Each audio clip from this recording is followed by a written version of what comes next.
Passing location varies, even at the most elite levels of the game. It's the setter's responsibility to get the ball to their hitter with consistency in both location and tempo, regardless of the location of the pass. We're going to discuss the importance of hand placement and angles and break down how small adjustments here can help us be consistent, regardless of the pass location. We want to think of our hands as different degrees of loft, similar to golf clubs.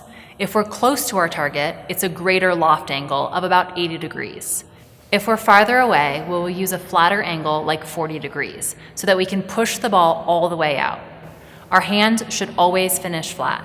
We don't want to see those fingers finishing over the ball, but small adjustments in our loft help us to push the ball farther or to get it to drop inside the antenna when we're close to the hitter.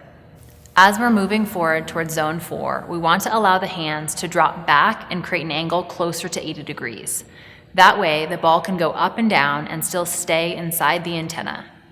Players tend to keep the same angle as if they were setting from the passing target, and that makes the ball shoot through the pin, something that we should never do. If we are at the passing target in a perfect situation, we should use more of a 60-degree angle. This will allow the flight of the ball to peak for the hitter.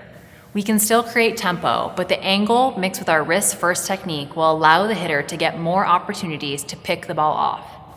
If we're flatter here, this will most likely drop the ball inside or shoot the ball past the hitter's window. If we are farther away, we want our hands on contact to be a little flatter at about 40 degrees. This will ensure you get the ball out to the pin. As you get bigger and stronger, these degrees and angles may change, but understand your location to where you're setting and how far you are off the net so that you can deliver the best trajectory and tempo to your hitter.